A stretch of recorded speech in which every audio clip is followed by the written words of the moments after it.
So, good afternoon. We are back. Deadline day was shambolic for Arsenal, anyway. Dan's joining me. Dan, before we start talking about it, I just want to read out all of the players that we have got rid of this summer: Guendouzi, Torreira, Leno, Mavropanos, Bellerin, Lacazette, Pepe, Tavares, Maitland-Niles, Pablo Mari, Trusty, and Runnison, for a grand total of 21.4 million. According to Transfer Market, their market value is 145 million. Trust the process. How are you feeling after deadline day, mate? Well, deadline day should have just been called Thursday for Arsenal. I mean, it was embarrassing, wasn't it? Let's be honest. It's disappointingly because on the pitch, it's looking really good. And a lot of the fan base, rightly so, should be up here at the moment because we're top of the league. It's been 5 wins out of 5. But they still find a way, don't they, of pissing us off. And that's exactly what they did yesterday. Everybody knows that we're 2 or 3 players short. And we've sat on our hands again. And I said to you yesterday, didn't I, that if we don't sign anybody, this was around about 6 o'clock, so we had a few hours left. I said to you, if we don't sign anybody, then we'll come out with the same excuses that we had in January, that there was no one available, there was nobody that fitted the bill, but we tried. I hate that. We tried. Try harder. Do you know what I mean? We tried. It wasn't hard for the other teams around us to try a little bit harder, was it? Because everybody, in my opinion, has improved their team immensely in the last window. We've improved our team, in my opinion, in a couple of positions, but that weren't enough because what we needed to do was improve our squad depth as well as our first 11. And we've improved only our first 11. We've got no adequate cover now for about 4 or 5 positions. And I'm really disappointed because I was actually quietly confident that we were going to do something, Lee. I even spoke to you about it. I said, I think we're going to sign someone. I just don't know who it's going to be. For us to sign no one is shambolic. And it was the same, wasn't it, in January? Vlahovic. No, we can't get him. Turns out we probably were never going to get him anyway. Come into the fast forward to the summer. I know what's happened. Arteta has said, I want Gabriel Jesus and I want Zinchenko, and we're going to get them in the summer. So don't worry about a left back and a striker in January because we're going to get them too. Edu said, yeah, I'll get a couple of Brazilian or Portuguese lads as well, and that'll do our summer window. And fast forward, that's exactly what's happened. Marquinhos and Vieira have come in, Zinchenko and Jesus have come in, and they were all the ones that were already done deals. They were done really early. Marquinhos was signed pretty much in June. Vieira come in and nobody knew who he was or what was happening with that one early days. Zinchenko and Jesus were on our radar all along, and nothing else has happened. But people are saying this is an 8 or a 9 out of 10 window. I'm really surprised by that, bruv. I really am. And, I'm not going to sit there and be too harsh. I know you're going to give it a lower score than me. I'll give it a 6 out of 10 because I think Jesus has been elite. The rest of it has been pretty poor, mate. We've got no cover for about 4 or 5 positions, and we've already got injuries 5 games in. So it ain't going to be a Mr. Positive transfer window as far as I'm concerned, unfortunately. And I am looking at this regime yet again and asking serious questions, bruv. Mate, listen, I can't disagree with anything you've said. When you actually break it down, we got rid of Aubameyang, Lacazette and Pepe. 180 million quid we spent on them. They've all left for nothing. Yeah, and Pepe obviously on loan. We've replaced them with one player, Jesus. That's it. We had Eddie here anyway. So we've replaced 3 players with 1 player. We have got no adequate cover for Bukayo Saka at all. So what we're going to do, we're going to shoehorn Gabriel Jesus over on the right wing and put Eddie up front if he gets injured then. But why did we get rid of Pepe then? If we're not going to replace Pepe, what was the point of getting rid of him? Do you know what I mean? Like, we're just weakening our side. Maitland-Niles has gone on loan to Southampton, so everyone's like, yes, we're getting a midfielder in, it's coming. Nothing happened. We just got rid of him again. Same thing that happened when he went to Roma last January. I was thinking, at least if he's going, we need him at the moment desperately because we've got no one else. So we're going to have to get somebody in. And we've done nothing again. Like, some of these players that have just been told to, we haven't replaced Pablo Mari. Yeah, I know it's not a priority because we've got Holding, etc., but we still haven't got a backup for Pablo Mari. We haven't got a backup for Maitland-Niles who we sold. We haven't got a backup for Pepe. We haven't even got a backup for Balogun, let alone Aubameyang and Lacazette that have gone. All these players that have been allowed to leave, I totally agree why they've gone. I'm not pissed off that they've gone. I didn't think they were that great. But you've got to replace them. Otherwise, you've got to keep them.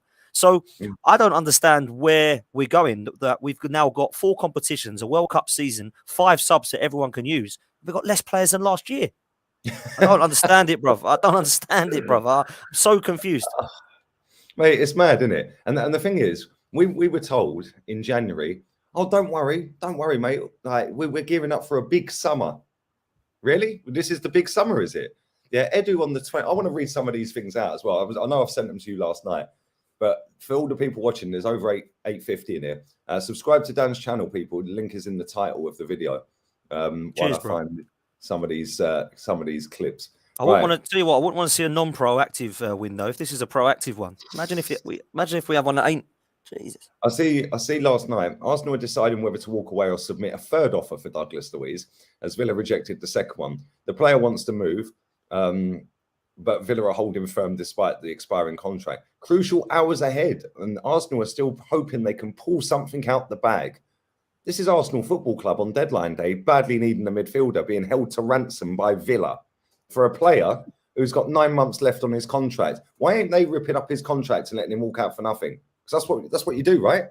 Anyway, the toe-sucking weirdo is nowhere to be seen. That was his daughter, by the way, not his missus. That's his daughter's don't, man. Right. That's Chelsea went in for Dennis Zakaria. Whether you think he's any good or not is by the by. They went in for him at 1 minute past 7 Spanish time. Yeah, so 1 minute past 6 UK. 35 minutes later, here we go. How can Chelsea phone up Juve, say, we want your player, start negotiating over the phone and say, cool, bang, done. How is that possible? Why? Because they know what they're doing. This guy is an absolute disgrace. Right, then you've got, where is it? Aubameyang going to Chelsea for 10 million plus add-ons.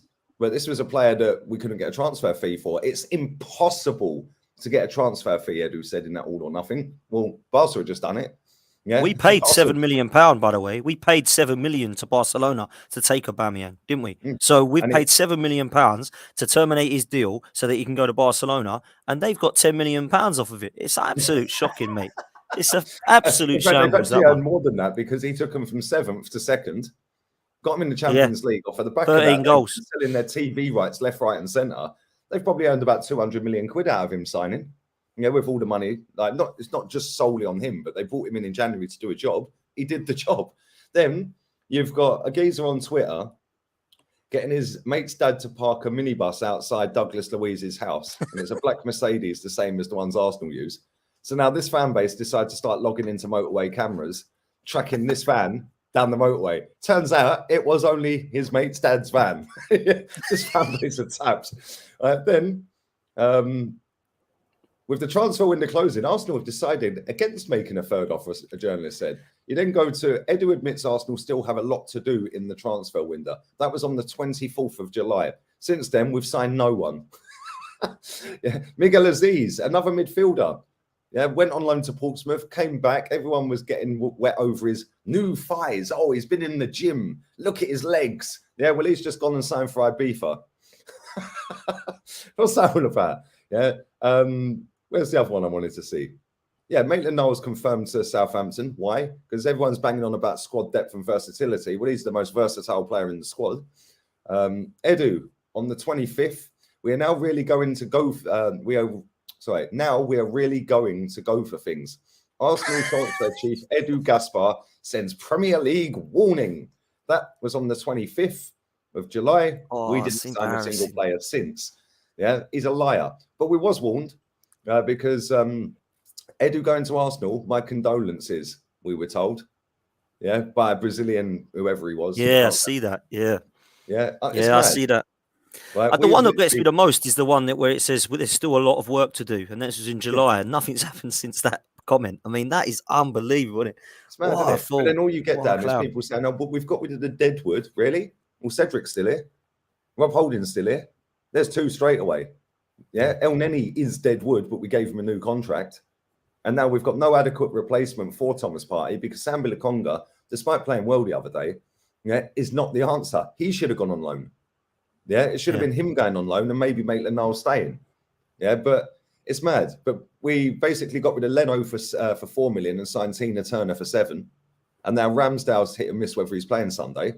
Well, good luck if he's in goal because he's useless.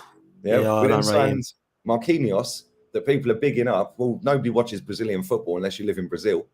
Let's be real. So how do you know how good this kid is going to be or not? Then we signed the Portuguese Kim Kallstrom, but Smith Rowe said he's the next Bernardo. Yeah, turned up in a protective boot. Ain't seen him play yet. And we don't know how good or bad he's going to be. Right? It's mad. Yeah. And the funny thing about it is, Mikel Arteta has actually come out today in this press conference and said, we tried. Oh, well, we tried. Like we said, we said it yesterday, didn't we? Right?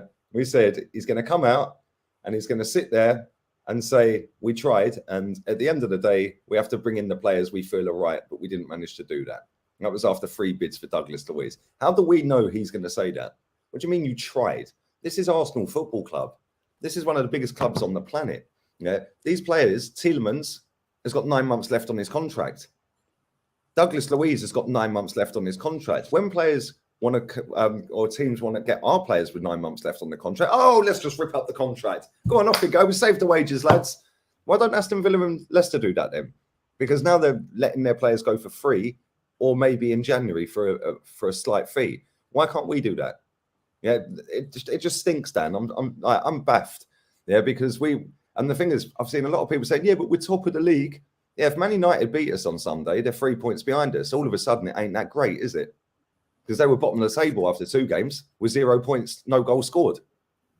All of a sudden, if they beat us at Old Trafford, they're 3 points behind us and ain't that rosy. The thing for me is that Saliba is masked. Saliba and 5 wins in a row is masked over this window. Yeah, and the fact is, we've only gone and got 2 ex-City players and thinking everything's going to be cool. The rest of the players are not starters. They're not going to improve that first 11. Marquinhos and Vieira can't even get a game. So I just find it laughable. And then when you look at what Chelsea have done, when you look at what Man United have done with Casemiro, Anthony, Eriksen, they've got a decent backup goalkeeper. You know, they've not the left back that they've signed is quality. They've had a good transfer window in the end. Yeah, despite being the laughing stock after 2 games. Yeah, then you look at Tottenham. Well, they've got good squad depth on their bench now, which is what he wanted. Yeah, they were already better than us anyway, hence why they finished above us again. Now they've added to their bench. They've got Richarlison and Basoumas out on the bench. Well, that's better than what they had. You know, you look at Man City, they're clear anyway, but they've got in a world-class striker. Liverpool have gone and got in a midfielder we were linked to. Yeah, and they just went, oh, we want him? Yeah, cool. You're coming to Liverpool, mate. Yeah, just like that. How can Liverpool have the pool, but we can't have the pool? It's because the staff above ain't got a Scooby what they're doing, mate. It's mad. And I'm starting to look at that now, mate. And I know a lot of us are looking at the manager. And when I look at the transfer window, I don't just look at Mikel Arteta. I look at a lot of them because that is their job. You know, Mikel Arteta is responsible for what happens on the pitch. And he can only work with what he's been given. And unfortunately, he's been let down massively. And I do blame him slightly because obviously he's a part of it. And he always says it's a we. It's not just them. But actually, when you look at it, Edu's massively messed up here. He's massively cocked up. And, you know, you can sit there and point the finger at anybody all you want. They all deserve a blame because they're all part of the club. But at the same time, what Edu has done here has just been shocking. And Gabriel Jesus and Zinchenko, whether you like the manager or not, all bought into what Mikel Arteta was trying to do. Whether you think that's the right thing or the wrong thing, it's facts. They like what he did at Man City. They liked him. They connected with him. And they fancied coming over to Arsenal. And they knew they weren't going to get game time at Manchester City. Edu, his job, I thought, and correct me if I'm wrongly, was to bring players into the club. What has he done, this guy, Edu, that you think, I tell you what, I've got so much confidence in this guy bringing these players in because I'm confused. Who brings in these players? Is it Edu? Is it Arteta? Is it Vinay? Is it the bloody fan base? Who brings in these players? Because there's no understanding. It's not transparent enough anymore because a lot of the times I get confused with the fan base. They say, you can't blame Arteta. You can't blame the Kroenkes. You can't blame Edu. Who can we blame then? When it's going wrong, who do we blame? Now, we should blame the club because, of course, it's the club that are doing things wrong. But there has got to be a main culprit here somewhere. And nobody likes to be that person. But sometimes that's the reality of it, bruv. Sometimes people don't do their jobs properly. And in my opinion, I look at what Edu's done here and it hasn't been enough. And when you're saying, oh, we tried, but the right player wasn't there. So was Douglas Luiz ever the right player then? Because we didn't get him. So was he not the right player? Because I spoke to a Villa fan on Judge's channel last night that I brought on, and he said, the reason I didn't want to lose Douglas Luiz is because if Ramsey, if McGinn, and if Kamara get injured, he can then come in. So he's a 4th choice player at Villa. So we're going for someone who's 4th choice at Villa, or 2nd choice, should I say, or backup. So was he the right player anyway? It's just mad. It's just mad. And why would you put in a bid of £25 million with 40 minutes left to go out the window? It's absolute mad. It means that if Elneny wasn't injured, we wouldn't have even gone for this guy. So I find it bizarre, man. It's all just confusing. Yeah, we would never have gone for a midfielder, and especially him, if El Neni weren't injured. Yeah, I think that they were happy with their transfer business and they wouldn't have done nothing. Maybe try and get another forward player in, but they wouldn't have gone for a midfielder. Never in a million years. They looked at that midfield and thought Partey, El Neni, Vieira, Odegaard. Who else we got? Sambi Lokonga, and they thought, yeah, that'd be enough. Yeah, and we can put Ben White in there if we need to. Like, you know what I mean? Who by the way, he's all right back though, isn't he? Yeah, I don't think he trained today either. Are you serious? Oh my god! I don't think he trained. Yeah, he went in training. See what I mean? It's happening already, mate. See what I mean? It's happening already. Odegaard, apparently did train, but they're being assessed. Zinchenko, there's a bit of confusion with Zinchenko because apparently he's in training, but Arteta said he ain't. Oh. So I don't know. We'll see. It's going to be interesting. I've heard today that Partey might be back quicker than expected as well, but I don't know how true that is. Arteta said that he's El Neni's out for months. I don't know how a hamstring injury keeps you out for months, but there you go. It can't be a hamstring injury. It must be bloody something more, surely. Exactly. Or has he got a thigh strain like Tommy Asu, who keeps him out for do you know what I mean? Calf strain or something. Yeah, and then he said Thomas Partey is going to be a matter. It's going to be weeks, maybe. Hopefully, maybe weeks, but maybe sooner. Well, what does that mean? What is that? 10 weeks? 20 weeks? Like, it's mad. And the funny thing is, Dan, like, there's a lot of people that are saying, yeah, it's been a good window, you know, and we have got a good team, we have got good players, and we're playing well, and all of this. Yeah, that's great, fantastic, cool. Okay, so what happens if Jesus gets injured then? Because Saka ain't really been on it this season so far. Then what do we do? Oh, but we've got Eddie. What, is he going to fire us to glory? Like, how many goals has he scored so far? None. Exactly. How many goals has Saka scored? What's it all about? The only goals we've scored this season are pretty much from Odegaard, Martinelli, and Jesus. And Odegaard, it's mad, bruv. It's mad. Has got kicked on the ankle and limped off the other day. Yeah, and he's maybe hit and miss. I don't know for this weekend.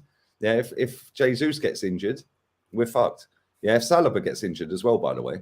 Yeah, which is, like I said earlier, masked over a lot of this transfer window because now it's like we've signed him as well, isn't it? Like, but he's been here 3 years. Emery signed him.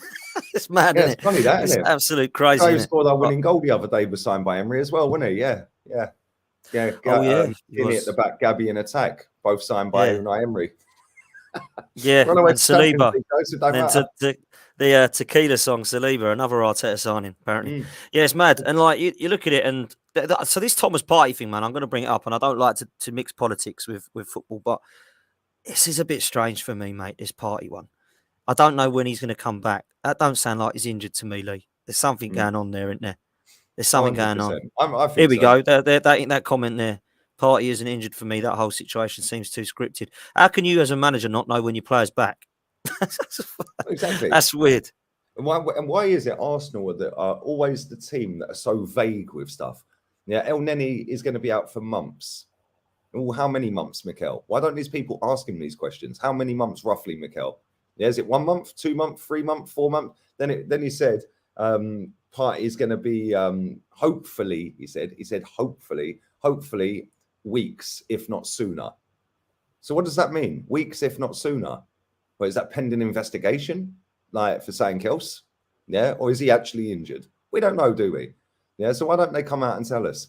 Why don't they sit there and stop chatting rubbish about, we have got a lot of work to do and then sign no players from the 24th of January? Zinchenko was the last player we signed.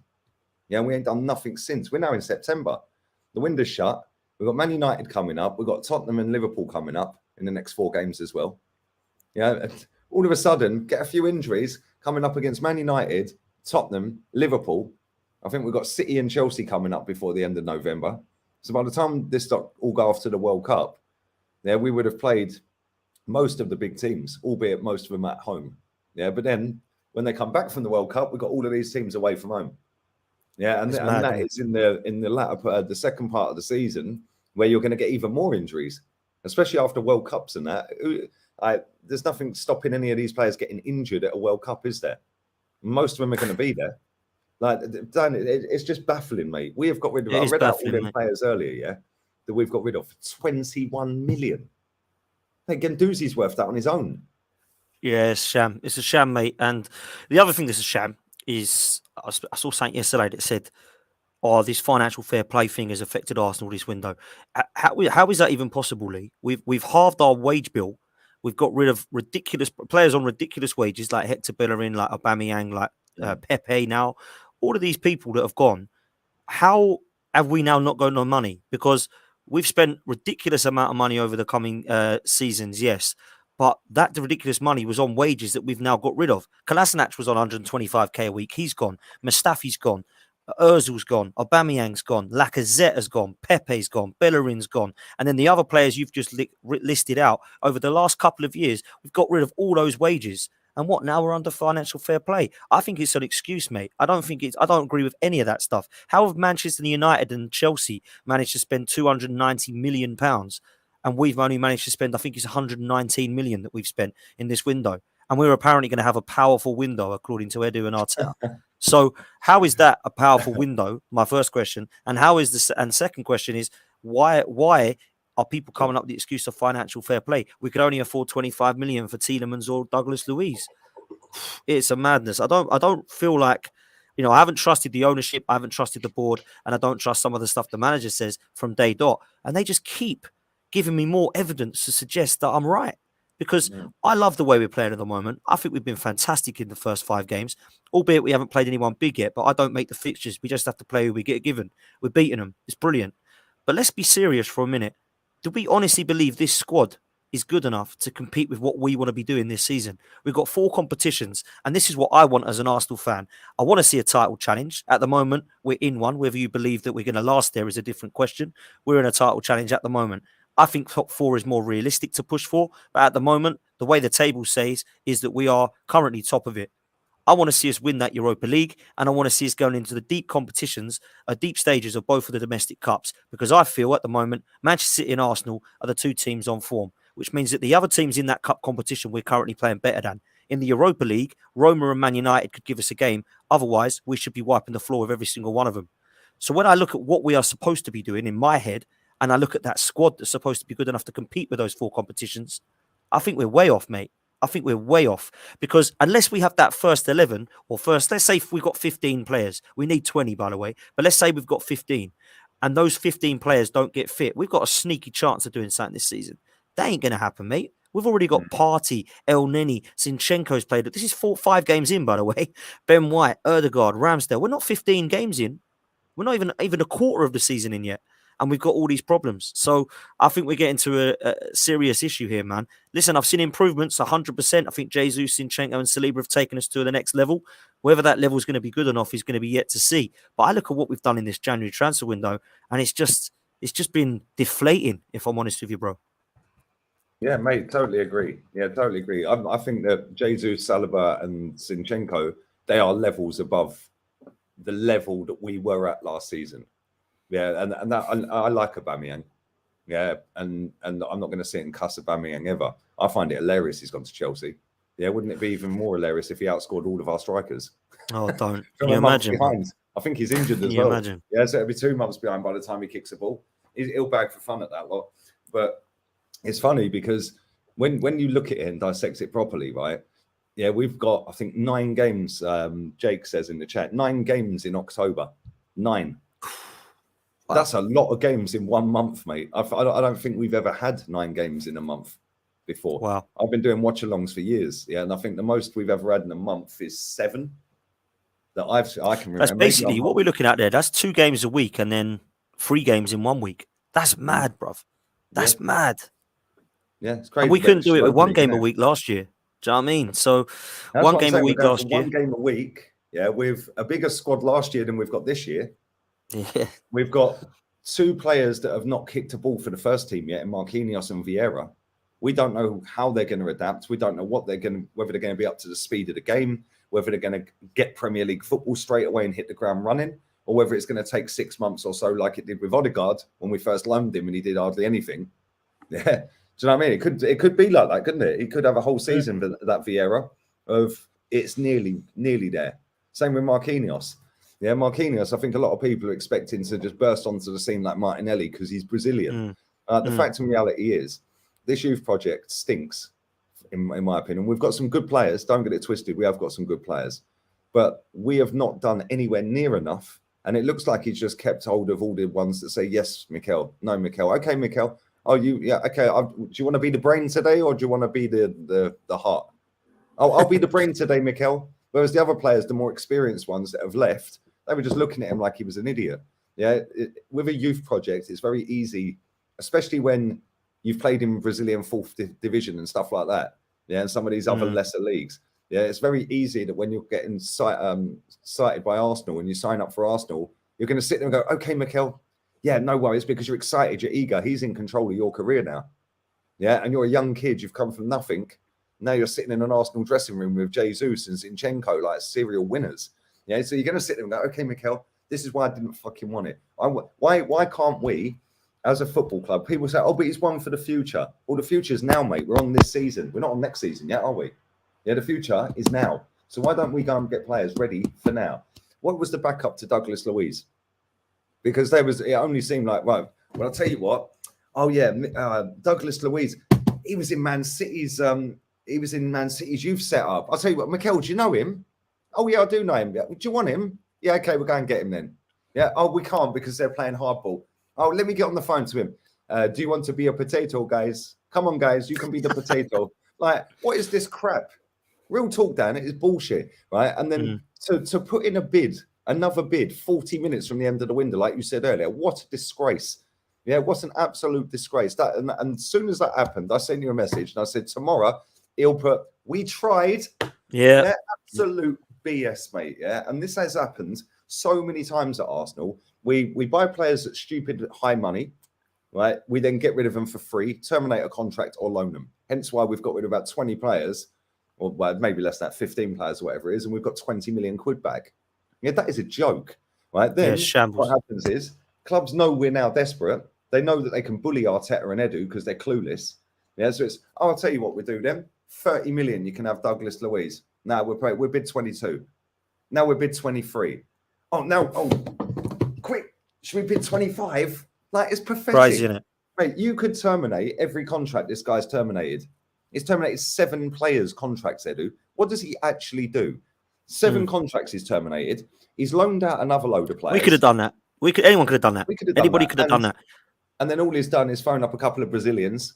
Yeah, oh, how you doing, lads? Yeah, do you want to come down the Arsenal? Yeah, cool. It's jobs for the boys down here, mate. Yeah, guaranteed 40 grand a week here. Yeah, sweet. I'll get you on the next flight. Boom. Yeah. Then if you go back to the Thomas Partey one, we could have activated that clause in the contract. How much is this? Hi, it's Arsenal. How much is Thomas Partey's buyout clause? Yeah, it's 45 million euros. Cool. We'll wire it over now. It's not difficult. What has this geezer done? Yeah, for me, it's on the owner now. Yeah, I've not been one, Dan, that sits there cussing the owners out. Yeah, I'm not like that, but like, because I look at it a little bit more outside the box. Yeah, but it's time for the owner to pot these people, mate. Yeah, and Josh Kroenke, yeah, is an absolute disgrace, by the way. Yeah, because we know his dad's a clown anyway, right? But Josh Kroenke sits there on that all or nothing. Yeah, first episode. You said it to me as well. Yeah, I told you, didn't I?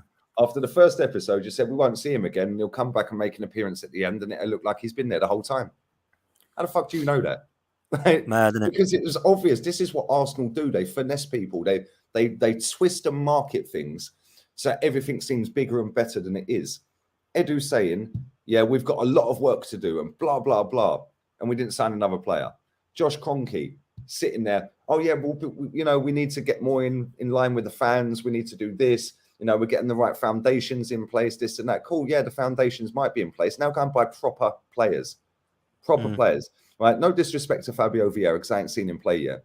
Why couldn't we have spent that 34 million on a midfielder from the Premier League? It was already here. I said that last night. I said that to judges. I said to him, what would you prefer? I said, listen, Fabio Vieira could be the next Dennis Bergkamp. I've no idea. No idea what he's like, right? But let's just take that into consideration for 1 second, that he was 45 to 48 million or whatever the hell he was, right?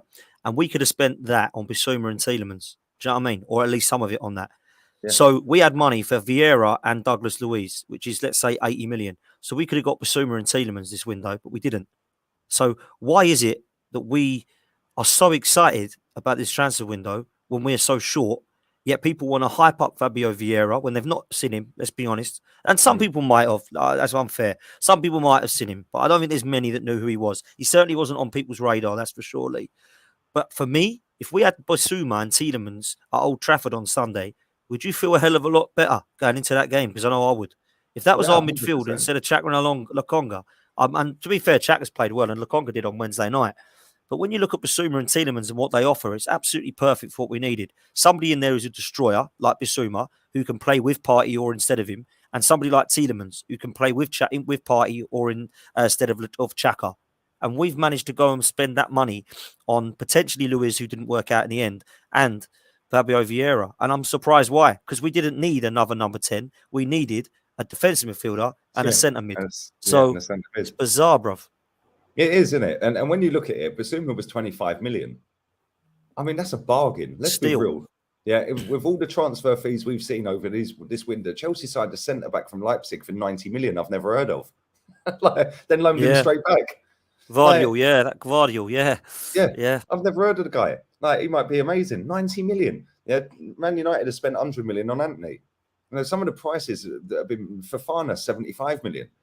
So Bissouma for 25 million is an absolute steal. We should have been all over that, mate. Yeah, 25 mil, that is a bargain. That's what, maybe 31 million euros. Yeah, well, that's around similar sort of fee to what we're paying for Fabio Vieira. Yeah, and I disagree with what you said. You said, yeah, there's obviously people that have seen Vieira. Mate, the way our fans are going on, it's like they've all been watching him for years. Yeah, that's true. Yeah, and it's like, well, who's watching Portuguese football? Because none of you even watch the French league, let alone the Portuguese. Where are you watching this, by the way? Where everyone's sitting there going, right, yeah, I've been watching Vieira since he come out the womb. Yeah, so what I'm going to do is I'm going to watch every game this season. Yeah, and I'm going to see how good he's improving. Bro, the guy may or may not be good, but we know Bissouma is good. We know Tielemans is good. Tielemans, we could have got him. If we'd bid 30 million, we would have got him. Yeah, I agree. Yeah, 30 to 35 would have got him. He only had 1 year left on his contract, and we paid 34 million quid for somebody that none of you lot have watched that you're hyping up to be the next Vieira, the next Vieira, the next Bergkamp. Like, it's mad. Right? I just look at it and I think there was deals out there to be done this summer. There were some good deals that could have been done. We've done Jesus, we've done Zinchenko, two fees that were in an inflated market. You can say, cool, that's great business.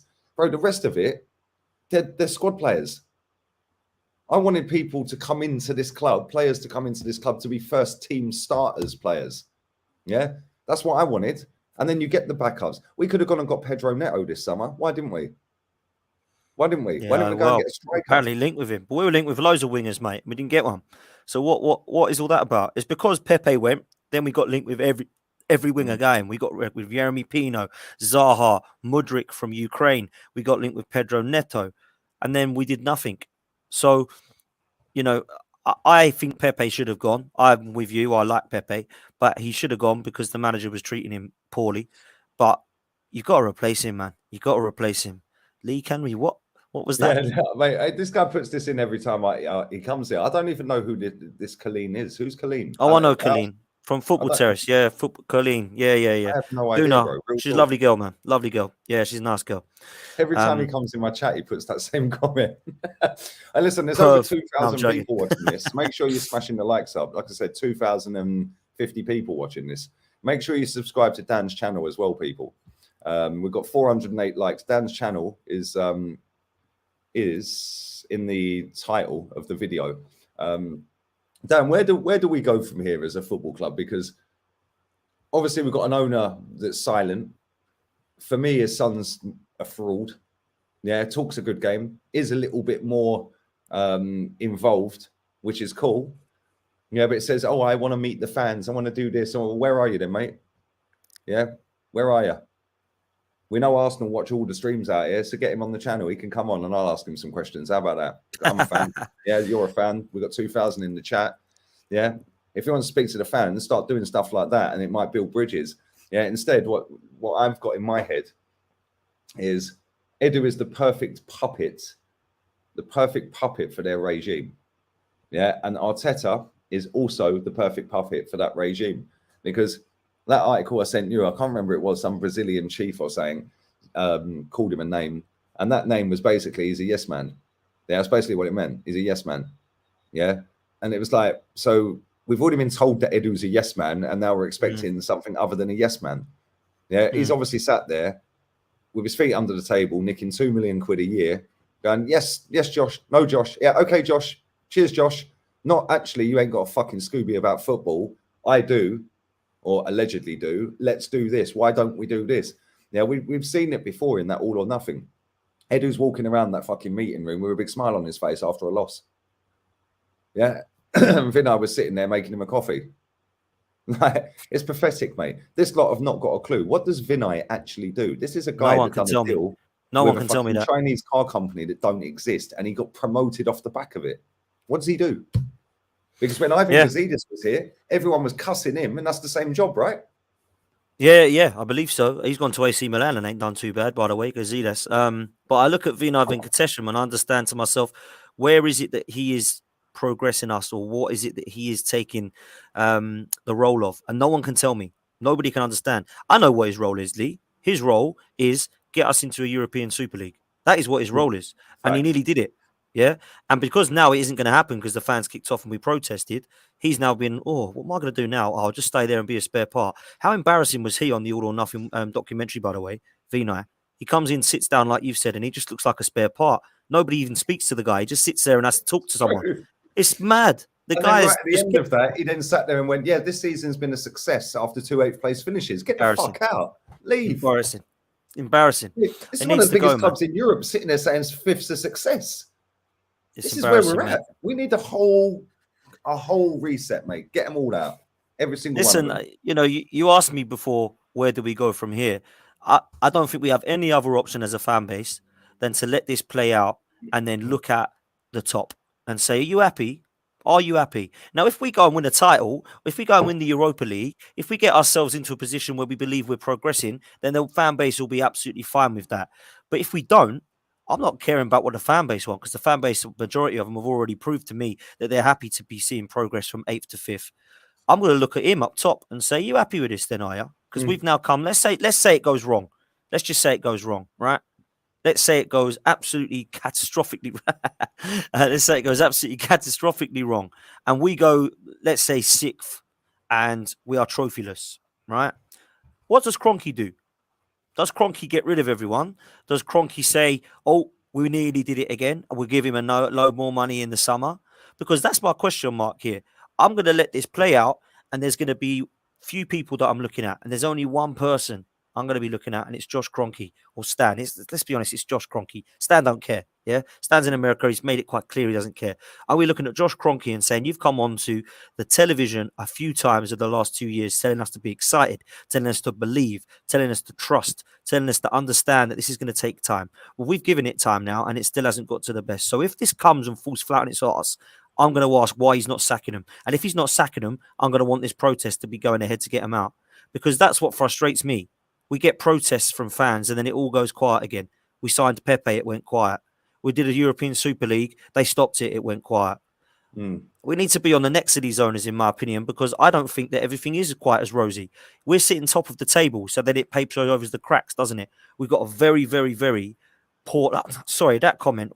See what I mean? We couldn't with financial fair play. It's gone out there that we're on the watch list, Dan. All of a sudden, that's an excuse. Do you know what the funniest thing for me, though, Dan, right, is all of these fans, yeah, and I know football fans will always talk, oh, yeah, the window's open, we need to get this player and that player. We all have a different idea of what players and what positions and stuff, yeah? Sometimes we'll all be on the same path with a player, sometimes we won't. But why is it when the window shuts, everyone goes, well, it don't matter now. Let's just go with what we've got, and it's all fine. If that's the case, then shut the fuck up all summer and don't mention any players that we're linked to. Yeah, because you clearly didn't want them anyway. Yeah, because it don't matter at the end if we don't get them, does it? Yeah, and this is what drives me nuts. And there's so many of these accounts online that sit there scouring the internet, copying and pasting just to be the first guy. Oh, we're linked. What happened to Danilo? Danilo, the Brazilian lad, we were linked to it. What happened to him the other day then? Yeah, we were never fucking linked to him. Stop chatting shit. Yeah, it's mad. It is so fucking boring, Dan. We've been doing this every single year for as long as I can remember. Every year we're 2 or 3 players short. Every year. And just when you think, actually, we've started the season well, 5 straight wins, we're looking good, we're playing good. Jesus has been a revelation. We're looking fantastic. Saliba's been sick.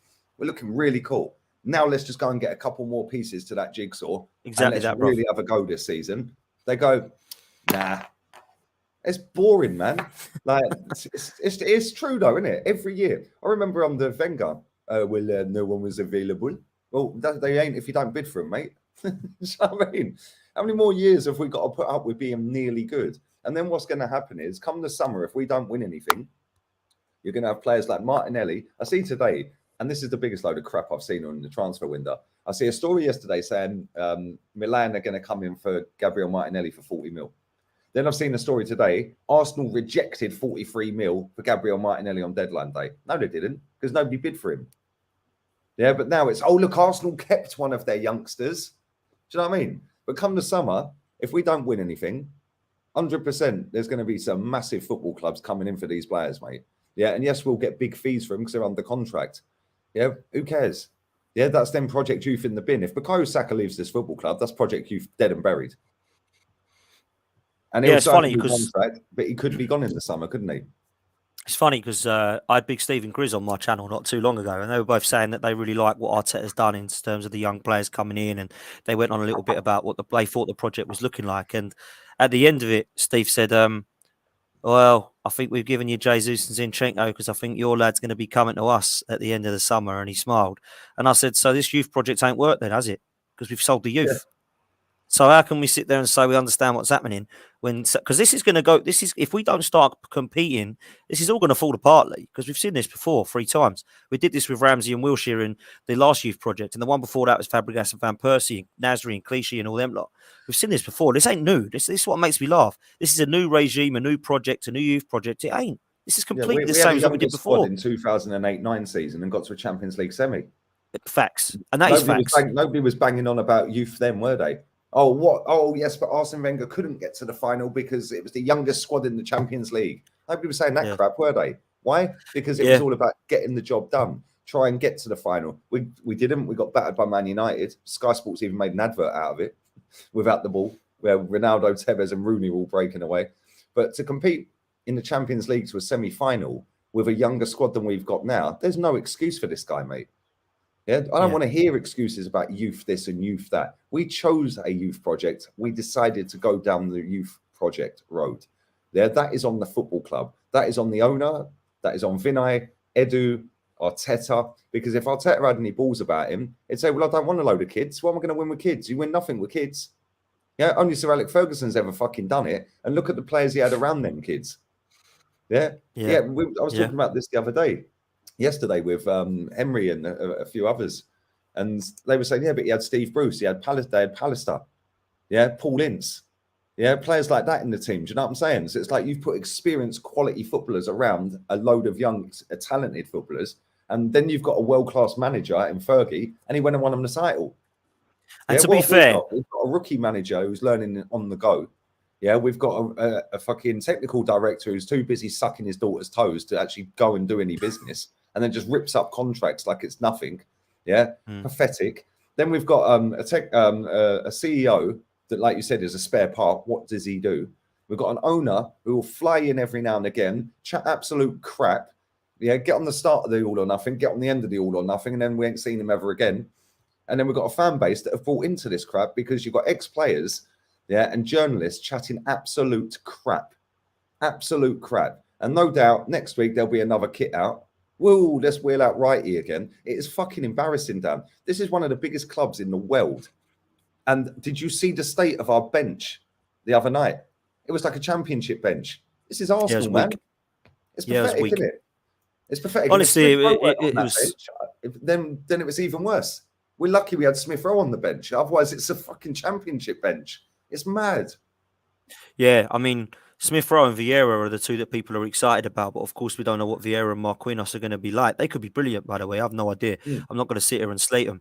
But the rest of it, when you're looking at the Cedrics and the Holdings and the Eddies, we already knew what they were not good enough to do last season, and that was 5th place, and that ain't good enough. So we need to be seeing progress. And if we go trophyless and we ain't higher than what we were last season, nobody can sit there and give any more excuses and say that we're showing progress, because I literally do not understand where we're going in this transfer window, and that has put massive confusion on a lot of the fan base. Really happy with what I'm seeing on the pitch, really happy with the results, really happy with certain individual performances, and quite a few of them, has to be said. But the process that I had doubts about was because of some of the reasons that we've previously seen before. And that was the fact that we've already seen players that leave the club after a few seasons because they haven't won anything. So a youth project in your head works really, really great. And it sounds good, doesn't it? Oh, we're going to get a bunch of 21 to 23-year-olds that are going to stick together for 5 years so that when they're 26, 27 and 28, they're going to be ready to be at the very, very top.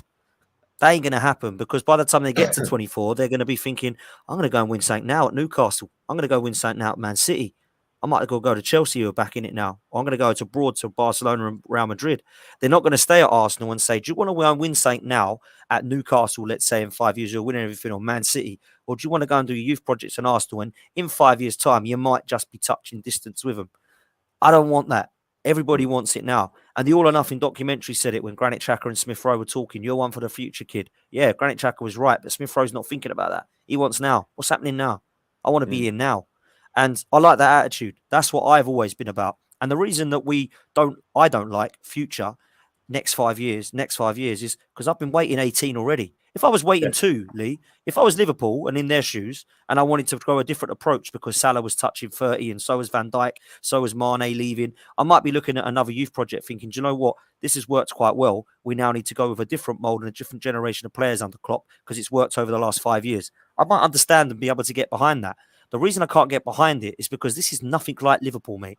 People believe it is. This is nothing like Liverpool. Do you know why? Because their recruitment and their player sales and what they make of players is completely different to us. They got 25 million from Ryan Brewster, 15 million off Jordan Ibe, 20 million off Dominic Solanke. All of these players that have gone on and done absolutely nothing. And we're ripping up contracts on Bellerin and Aubameyangs. So we're completely different in that respect. The other reason we're different to Liverpool in the way we run is because Jurgen Klopp was an experienced manager at Dortmund and Mainz in Germany. Arteta wasn't even a previous manager, let alone an experienced one. So you can't compare the two coaches. So I really find it very difficult to understand where we're comparing the two. I understand it takes time, and it does take time with the way we're going about it. That's why I didn't want to go with it. I didn't want to go with this project because I believed it would take too long. Now we've had 3 years of it. It's looking a little bit better. Of course it is. It's 3 years down the line. This apparently takes 4 years. Well, we've been 5 or 6 years since Wenger's gone now. Precisely. So when's it going to start going bang? So that's my question mark. Now, at the time, people will go, what are you two moaning for? You're top of the league. Yeah, that's why we're happy at the moment with what we're seeing on the pitch. But is it going to stay there? Is this squad good enough to compete with it? What happens when Lokonga comes up against Kevin De Bruyne and Rodri? What happens when Ben White's playing at right back against Salah or against a Sterling or a type character like that? Is that going to be good enough? All these question marks are question marks at the moment. And, you know, you have an opinion whether you think this squad's good enough or not. I personally don't think it's good enough for a title challenge. I do think it's good enough to compete with a top 4. Is that good enough for the fan base? Some of them it will be. It's not for me, but some of them it will be.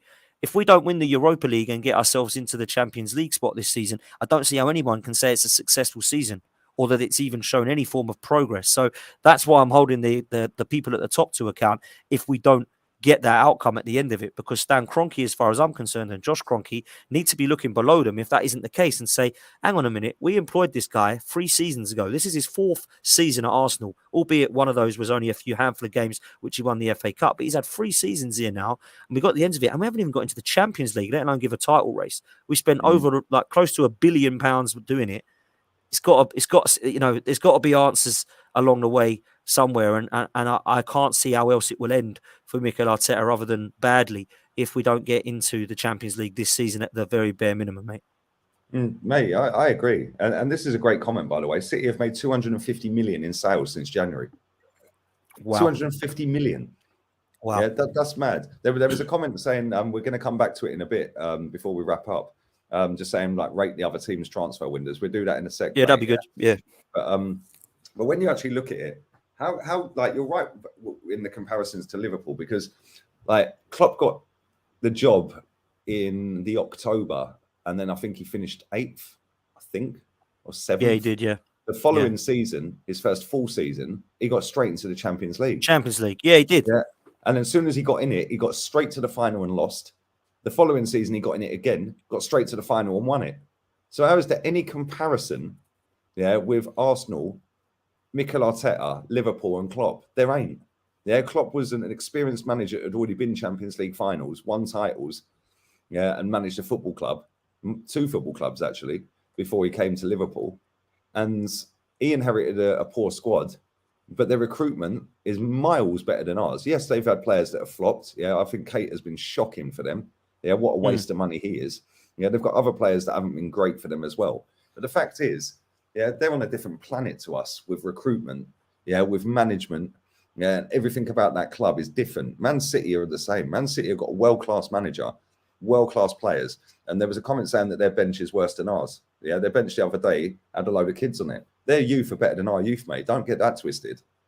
Yeah, their youth players are better than our youth players. Yeah, do not get that twisted, mate. Phil Foden's the best young player in the league. That ain't even a debate. Yeah, he is easily the best young player in the league. Yeah, so when people want to sit there and say, Man City, yeah, but Man City have got a world-class manager. They've got world-class players all over the pitch. Yeah, they've just gone and got a centre-back for 17 million quid. Well, why didn't we get rid of Rob Holding and go and get him? Why don't we do that? Yeah, but then it's, oh, but Tomiyasu's a centre-back. Well, why haven't we played him centre-back then? Oh, because we spent 50 million on Ben White, who's now playing right back over Tomiyasu. Like, bro, some of the to be fair, Ben White's had a very good season so far. He has. He looks good, doesn't he? Yeah. I think he's shit, but he's had a very you don't like him, do you? I don't mind him. I don't mind him. I I had question marks over him. I don't mind him, but I think he's playing well at the moment. But you're right. Shaka's playing well as well. But this is the thing, Dan. We know Thomas Partey's going to be injured every season. Yeah, we know that. Every season he's been here, he's been injured.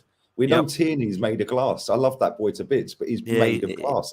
We can't rely on him. Tomiyasu and Partey have actually played less games since they've joined than Tierney. And all summer, our fans are saying, get rid of Tierney, he's injury prone. Well, Tomiyasu spent 6 months out with a calf strain. Like, what's his calves made of? Cardboard. Like, it's pathetic. Then you've got Smith Rowe, who is constantly injured as well. And somebody said to me the other day, no, he ain't. So I went through his injury record on Transfer Market. He's had 9 injuries, Smith Rowe, since he's been at Arsenal. Going through into the first team. In fact, actually, I think 2 of them, I'm lying, 2 of them were in the youth team. Yeah, but the rest are in the first team. Right, so there's now 4 players straight away you cannot rely on for a season. Now adding Granit Xhaka, at some point, this geezer is going to get a 2-footed challenge on someone and get a straight red card. He does it every year. So there's nothing in my head to say that this season he's going to just not get sent off, because he's done it every season. Yeah, he always cocks someone, gives a penalty away, or doesn't track a runner. He will let us down at some point. Yeah, Gabriel at centre-back, has got a mistake in him every game. Yeah, I like him and I think he's a good centre-back, but he's got a mistake in him every game. So for me, there's 6 players straight away that we can't rely on 100%. So why don't we go and make sure that we go and get better players that can challenge for their first team spots? Why didn't we go get Basuma to challenge Partey? Like you said, he can also play with Partey. Why didn't we go and get Tielemans to go for Xhaka? Why didn't we go and get a right back? So we're not going to have Ben White and Tomiyasu. We can then have them as centre-back cover if we want. Yeah. Like, it just, some of the decisions this football club make are insane. Getting rid of Pepe and not replacing him. We got rid of Aubameyang in January, didn't replace him.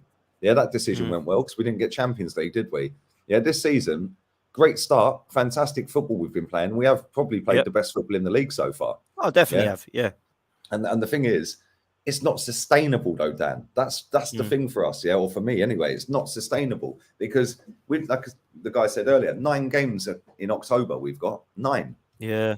That is just and ridiculous. The squad. Listen, if the transfer window yesterday, because I honestly thought we were going to get some players there. I honestly did, mate. About last at Villa, I said, look, really good. I think I said it on AFTV. I was like, really good at the moment, mate. Still short. We're still short, but to be fair, I think we get a couple of players in and I think we'll be all right.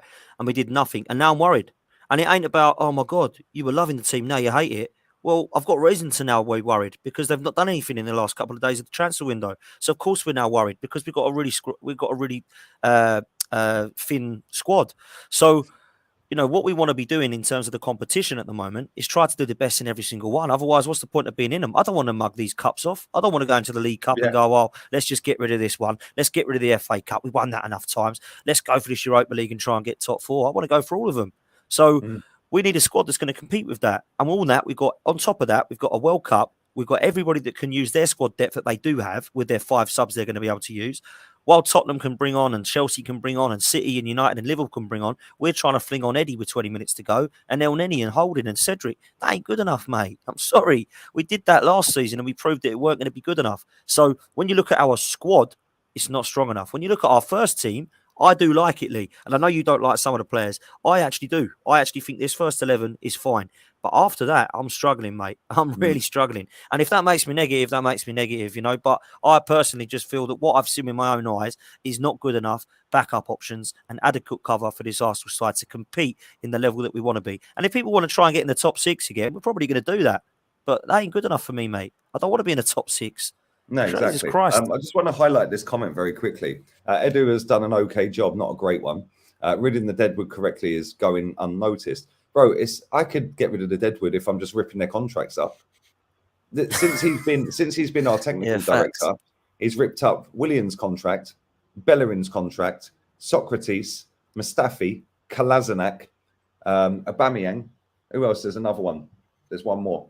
Ozil, yeah, seven contracts, 7 players. He has just gone, whoops, yep, we'll shred that, get in the bin. Yeah, you can leave now. Close the door on the way out. That's it. I could do that. So when people are saying dead wood and he's getting rid of the dead wood, well, he's not got us any money for him.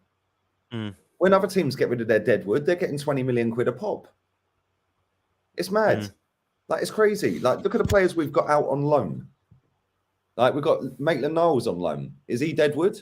Did we get a fee for that? No. He's going on loan. We renewed his contract for a year, so then we can maybe get a fee next year, right? So well done. That's a decent bit of business in the end, because we'd maybe get a fee next summer. Bellerin didn't get nothing. He's now gone to Barcelona on a 1-year deal. Yeah, and then what Barcelona will do is come January, they'll sell him to Real Betis, which is where he wanted to go, right? And they'll get about 4 million quid for him. Yeah. Absolutely, they will. They're doing what Juventus used to do, Barcelona, getting all these free signings, yeah, and then just sell them. Yeah, but Juve used to make a killing out of doing that.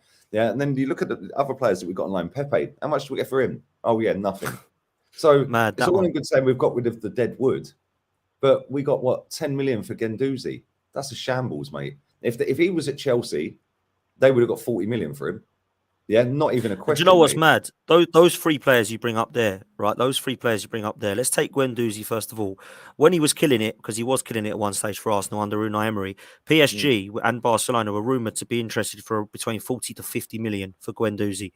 When Maitland-Niles was playing at left wing back for us, ahead of Bukayo Saka, by the way, which people forget about, won the FA Cup in that team and was a massive part of that because he kept a lot of players in his pocket. He kept Mahrez in his pocket, who I know you love and I do as well. He was really, really good. Wolves offered 20 million and we said, no, we want to keep him. So that's a potential 70 million pounds there that we have wasted because Ainsley Maitland-Niles and Guendouzi at the moment have gone for a combined 10 million pounds.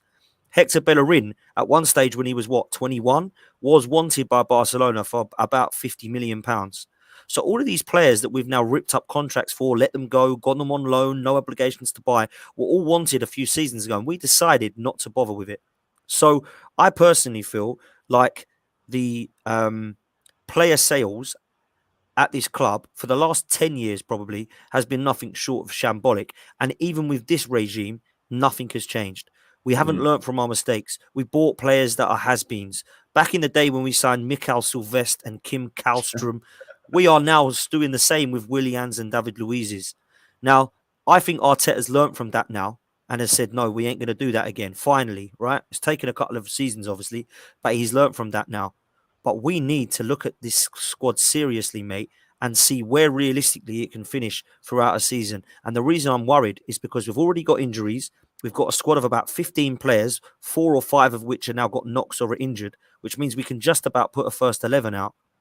It ain't going to be good enough, mate. It ain't looking like it is anyway. I might be wrong, bruv. We might both be sitting here in May going, wow, mate, we've been in a title challenge with Manchester City. Yeah. We've won the Europa League. And both of those cups, we were unlucky. We lost to Man City and Liverpool and both and got to a semi-final. What a season.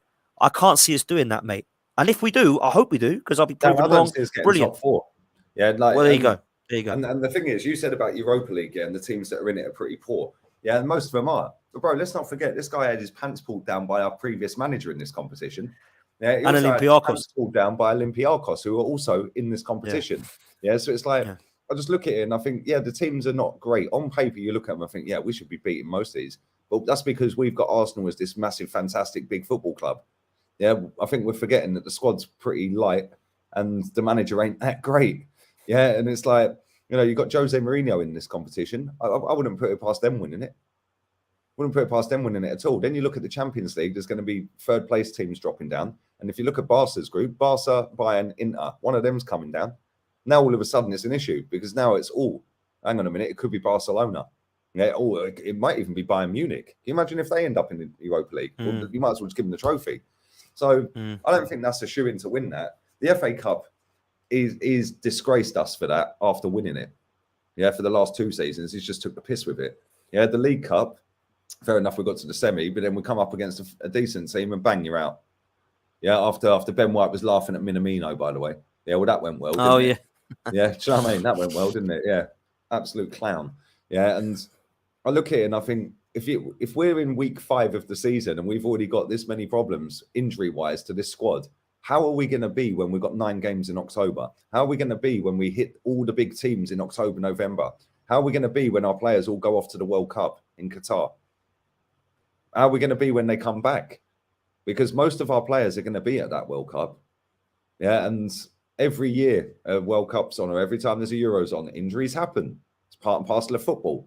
We should have been out there covering and getting better players in. This comment's great, by the way. Aidan Moy, City, got 10 million for him, never kicked a ball in the first team. That is how much Matteo Guendouzi went to Marseille for. Wow. Never even heard of him, have you? Never heard of the kid. He's a Man City youngster. Yeah, there's a kid that Man United sold to Everton yesterday called Garner, I think his name was. Yeah, saw that. 15 million. That was literally 2 million less than Edu got for Guendouzi and Lucas Torreira. How is that even possible? That kid's never kicked a ball for Man United. This kid's never kicked a ball for City. Why? Because they know what they're doing. Yeah, Everton wanted the player. Man United said, cool, 15 mil, you ain't having him. And they went and paid the money because what Frank Lampard thought, that's a player that can improve our squad massively, that can improve and potentially get in the first 11. Yeah, we sit there and go, Douglas Luiz, oh, we're bid here, we're bid. No, don't worry about it. Where was the backup to Douglas Luiz? Where was the other option? Because we clearly need midfielders. Well, it seems like it was just we tried. Don't worry about it. You can imagine Edu sitting there with his feet up like, yeah, okay, yeah, 23? No, cool. Fuck him. I'll phone back in a minute and raise it another mil. Yeah, I know they reject it. He's already said that it ain't for sale, but at least we can put that out there. Get Ornstein to tweet it. Yeah, go and get Ornstein on it. That's fucking embarrassing, Dan. Yeah, and on the third bid, it was Arsenal contemplating putting a third bid in, but Aston Villa have already said they've got no intention on selling. Well, why are you putting another bid in then? Like, it just, bro, I want him gone. I cannot stand Edu, mate. I cannot stand him. Yeah, we could have done what he has done since he's been here. Yeah, we could have done all of that. Yeah, and now what they'll do, this football is so smart, what they will do is, Bukayo Saka's probably already signed a new contract, and they're just waiting for the right moment. Yeah, so don't be surprised if by Monday, let's say we beat Man United or get a positive result at United, don't be surprised if all of a sudden, bang, Bukayo Saka, new contract, done, dusted. Yeah, because now that I forget, and make everyone forget what's happened in this transfer window. We have not signed a player since the 24th of January. And that was Zinchenko. That's not good enough. Yeah, you've got all these other clubs going. And when you and that's leading me on nicely, actually, to this this super chat that came in earlier. Can you rate Arsenal's window versus the others? Right, let's start with Chelsea, Dan. In fact, fuck it, let's start with the top, Man City. How'd you rate them? They've got to be looking at 8.5, bruv. The way they've been going, my God, they've replaced Sterling and Jesus with Haaland and Alvarez. They've replaced Zinchenko with that Sergio Gomez kid left back. They've replaced Fernandinho with Calvin Phillips. I think they've upgraded pretty much on every single position. So they've got to be up there. They've got a centre half yesterday. And the centre half. They've got to be up there, bro. It's got to be an 8.5 out of 10, hasn't it? I'm rating them a 10. Well, there you go. Bro, that's a 10 all day long. You've got Erling Haaland for fucking 7 million more than we paid for Ben White. that in itself is worth a 9. Like, for me, I think they've had the best transfer window for me. Yeah, they've got 2 bangers up front now. I think you're right. Whereas Sterling's an all right player. For me, he's just too greedy, man. Too greedy. There's times I watched Chelsea the other night. There's times where I'm like, pass. Oh yeah, he is. Yeah, and it's so frustrating. But Man City 10 for me. Let's go to Liverpool. In fact, let's bring up all the fixtures. Liverpool transfers. Let's bring up all of theirs. They obviously signed Artemelo. They got Arta, they got Darwin Nunez, they got Fabio Carvalho, who looks good, by the way. He's not a bad young player, to be fair. Yeah, he's all right. They haven't done anything madness, but I didn't expect them to, because Liverpool's first 11 is actually wicked.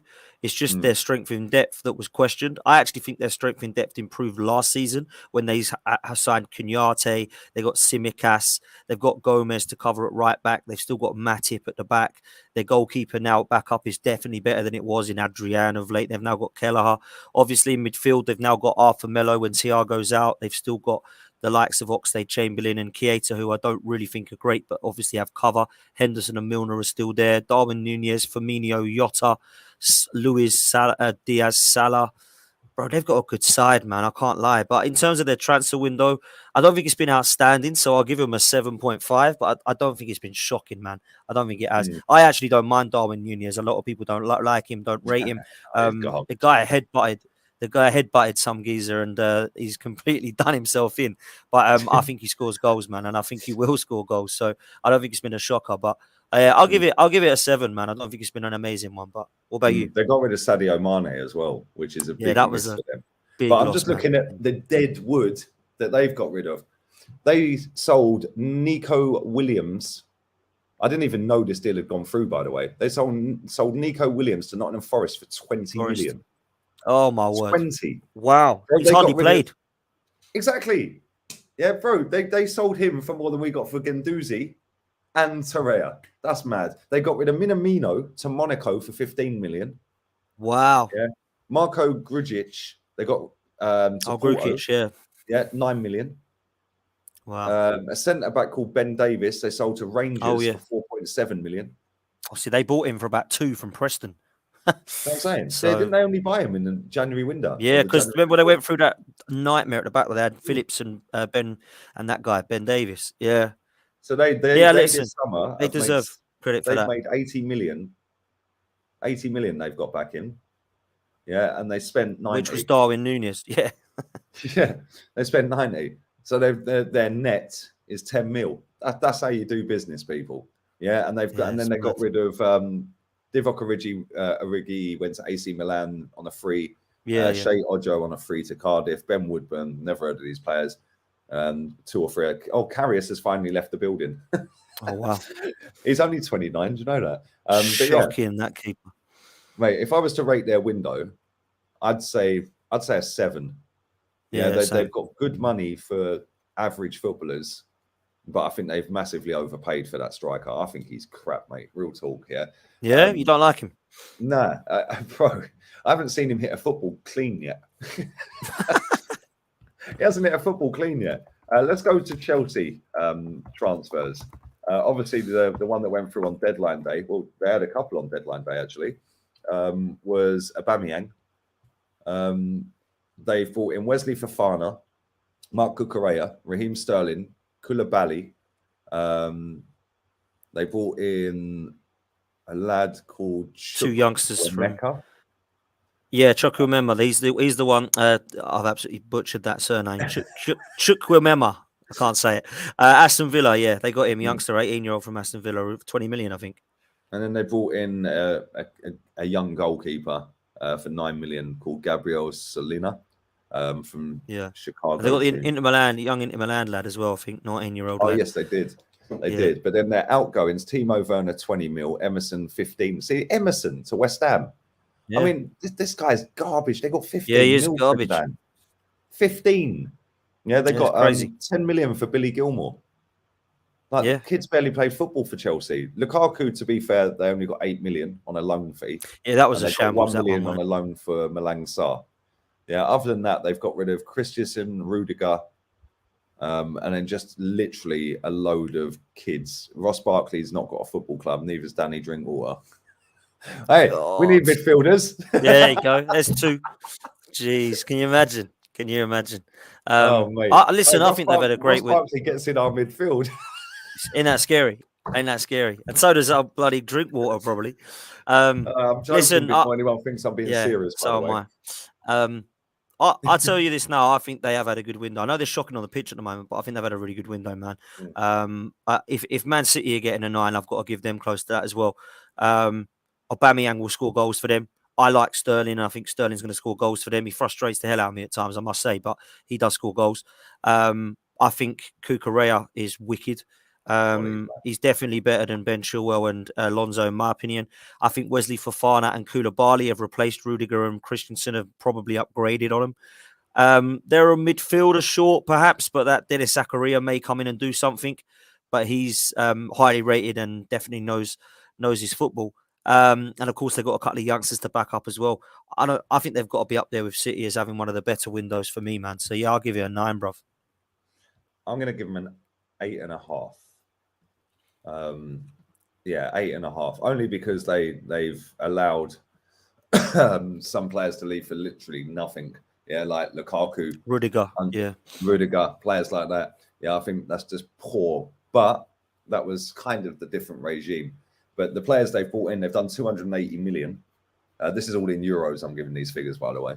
280 million. They got 54 million back. But they've got. If you said at the start of the window that they'd sign Cucurella, Koulibaly, Aubameyang, Sterling, Fofana, like people are sitting there and go, "You're chatting rubbish, mate. There's no way they're going to do nearly 300 million." And then bang, just like that. But the mad thing is, I actually said this when that new owner took over. I said he's going to want to show a statement to them fans because they used to. Yeah, I did. I said that.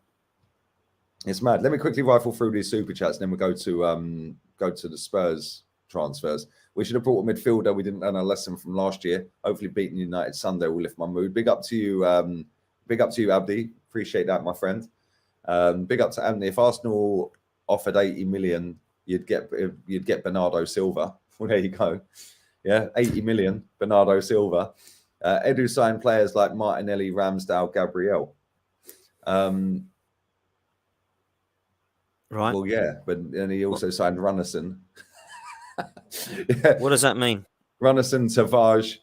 Big up to him. He's a Spurs fan, by the way. Big up to him. Big up to you, Freddie. Is there any more on there that I've missed? No. I don't think there is. Right, let's go on to Spurs. They have signed Richarlison. They signed Basuma. They've signed, Richarlison, 58 mil. Romero's January, but they've officially announced it for now for some reason. Basuma, 29 million euros. Udoji, never heard of him, 18 million. And then Jed He's Spence gone back out. He's gone back out on loan, Udoji. On loan, to Udinese. Yeah. And then Perisic was a free transfer. Fraser Forster, a free transfer. And then they got Lenglet on loan. They got rid of Bergwijn for 31 mil, which is pretty much what they paid for him. Jeez. Crazy, isn't it? That's mad. I didn't know it was that much. Then they got rid of a centre-back I've never heard of that's gone to Celtic called Cameron Carter-Vickers. They got 7 million for him. They got 500 grand loan fee for Ndombele. That's a shambles, that is, by the way. Reguilon's gone on loan. Lo Celso on loan. Harry Winks has gone on loan. He's gone to Sampdoria. That's mad. That's a bit of an off-key one, isn't it? But yeah, they've got rid of quite. I never understood him really, but yeah, they've got rid of quite a lot of their crap. They've spent 169 million, but 50 million of that is Romero, which I'm not going to count, to be fair, because that was done in January and he's played for them since January. So, what do you make of them, mate? I'm going to give him a 7 because personally, I feel like they've still lacked in a few positions. Having said that, I do think they've improved their backup positions and a couple of their first teamers. I think Basuma, 100%, is their best signing. I do think Richarlison is going to be one of those horrible players. It's just going to be a nuisance when he comes on and he's going to cause some drama. I think Perisic is a good player. I know he's 34 and people are laughing at it, but actually he is going to be a good player for them. But otherwise, they've brought players in that I think will be in and around the squad and make them a little bit better in terms of Forster, Spence, Lenglet, players like that.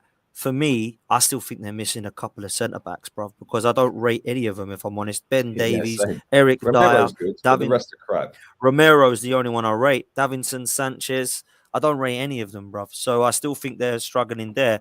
And I do wonder if they've got enough creativity from their midfield. I like Basuma, but he doesn't really bring any creativity.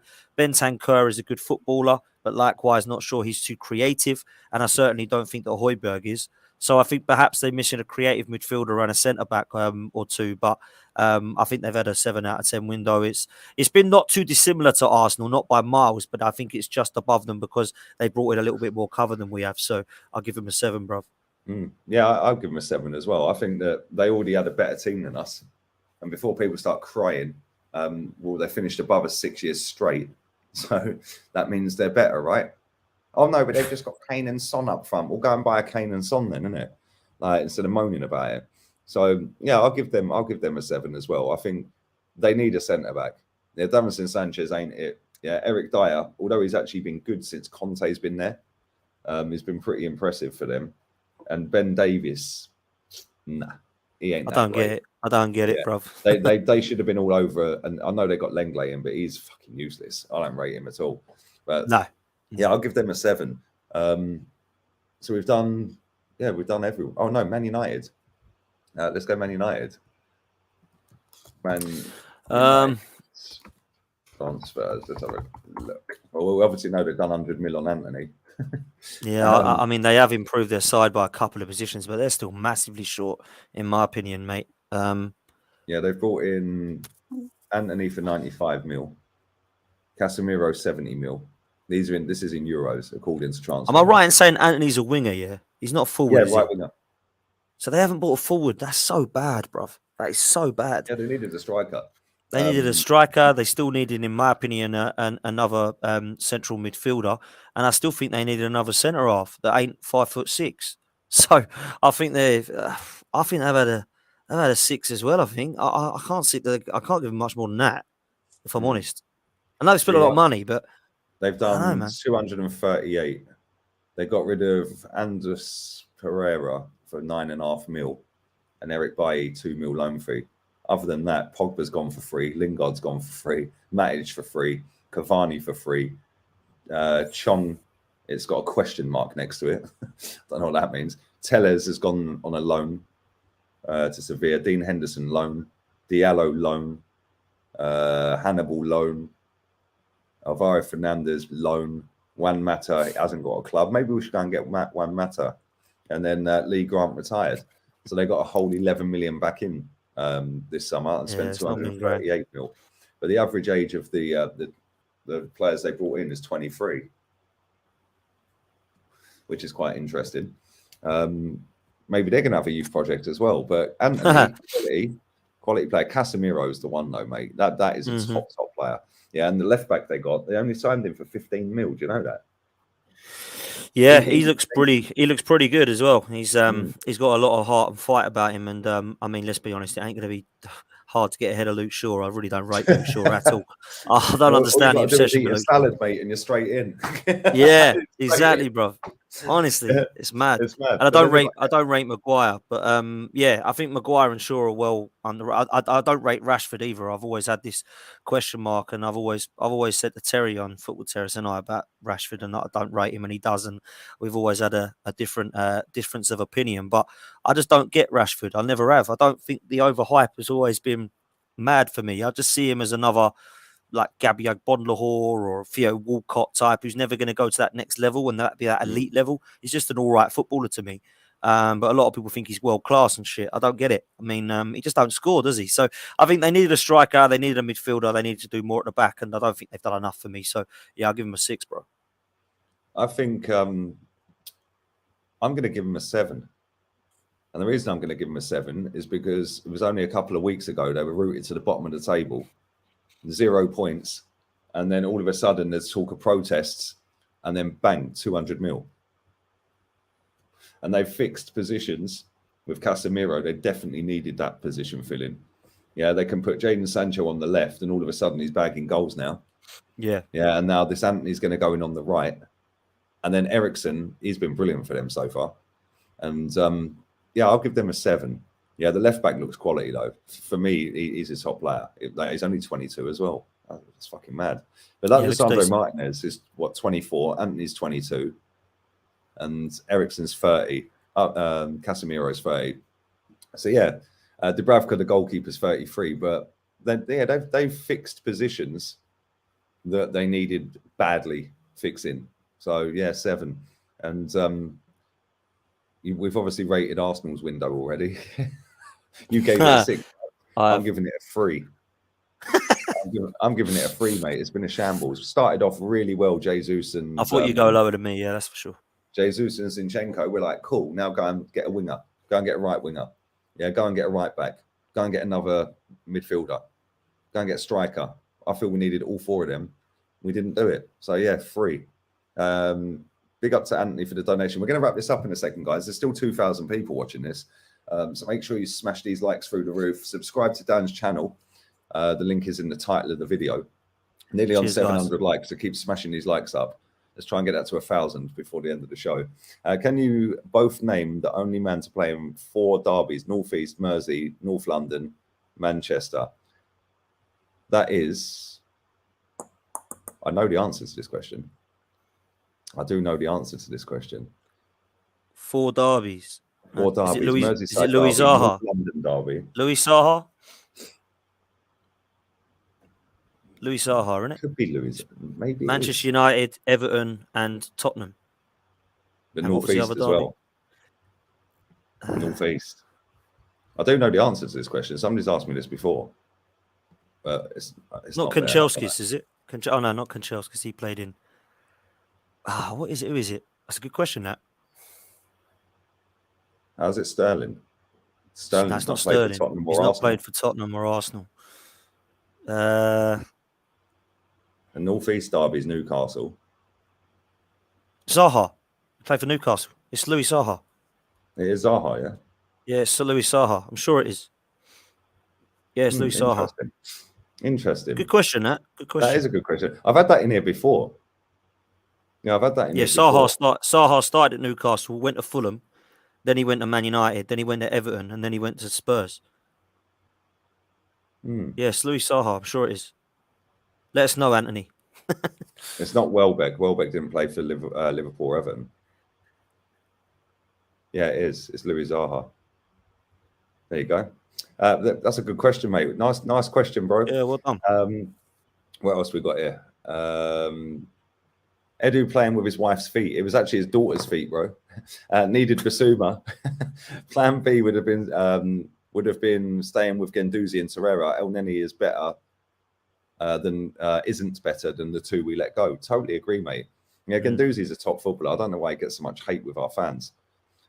Big up to Raul as well. But Lee and Dan, Eric Ten Hag can't change everything in one window, can he? Well, he's done 200 odd million quid.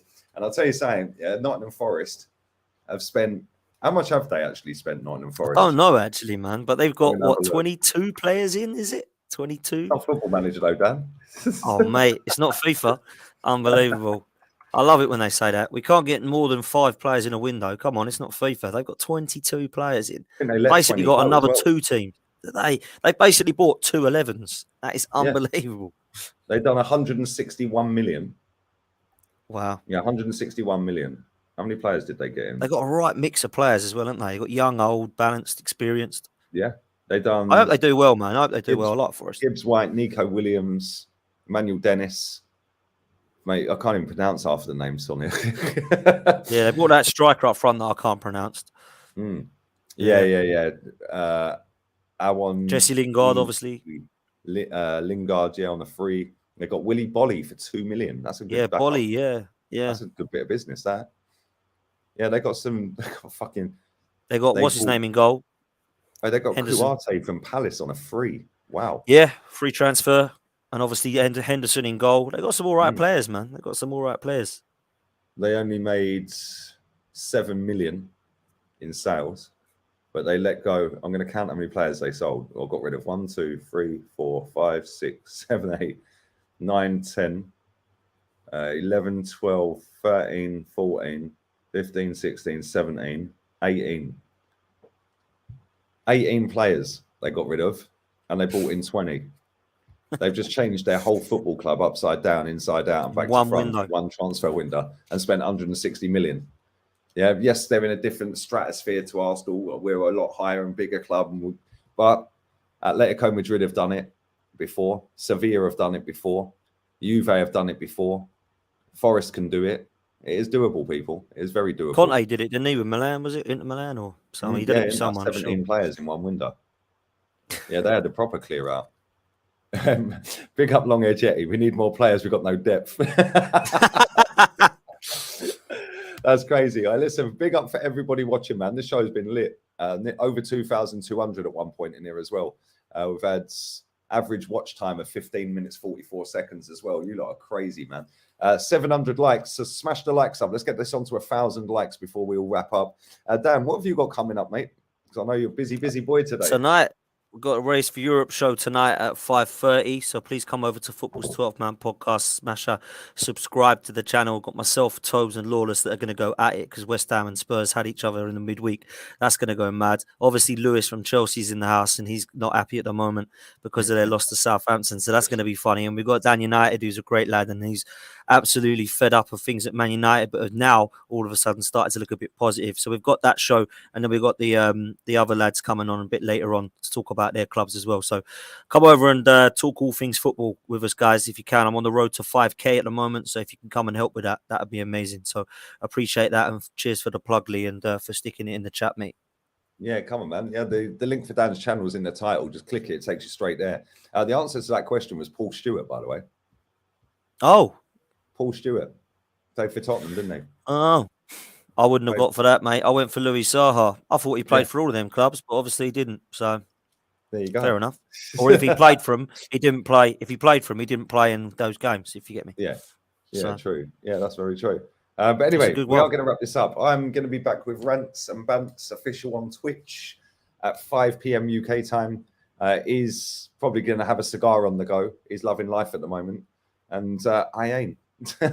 So, yeah, it's going to be interesting. Always a good show. Plus the fact that we've got the game coming up Sunday, Arsenal Man United. So we'll be having a little look at that as well and talking about the transfers. But Dan, as always, man, it's a pleasure. Appreciate it, mate. Hour and a half's flown by. And yeah, man. I'll be back on here tomorrow, probably with a podcast with Kenny and Jez. Depends what time.